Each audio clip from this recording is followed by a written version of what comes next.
find the area of his back that I want to get to. And it might be over here. So I want to go there and go touch. That's what I've got to find.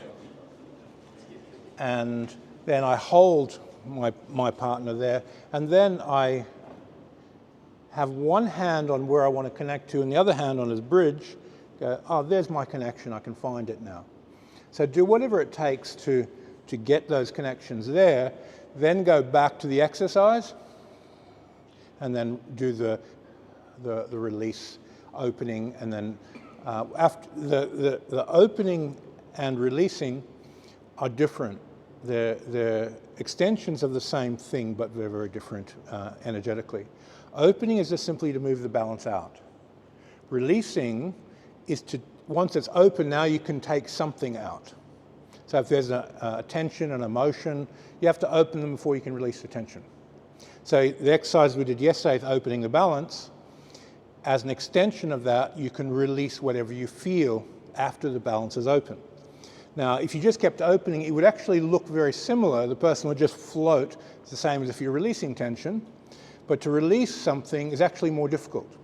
The moment you start releasing it, his unconscious is going to go, maybe I want to keep that. Maybe I don't want to let it go. So unconsciously, there'll be a degree of the person resisting you, and how much you've got them open first as to how well you can release what you're feeling. So it's much easier to open than to actually release. Some people get a nerve reaction when you start releasing, where part of them is going, no, I don't want to let it go.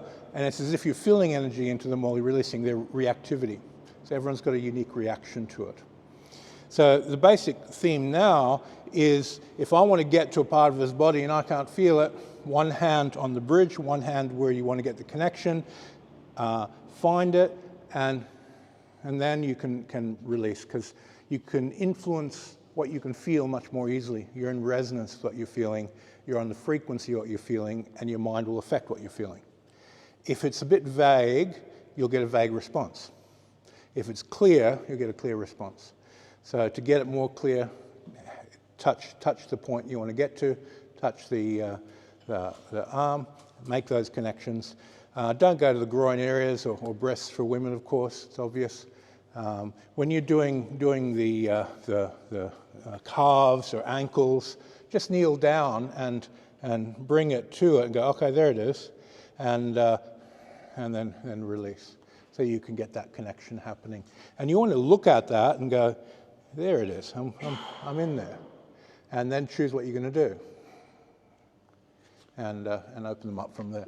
So you can go all the way down to the toe. You can do a foot massage, pull each toe out, make the connections and release toe by toe. And it's really good training, because your mind is learning to extend outside of your body. And that's where all the internal skills are. If my mind is inside my physiology controls my consciousness, my experience. If my mind's outside, your spirit senses and energetic senses activate in order to experience. So that's where all the intuition starts being flourishing, is when your mind is outside the body.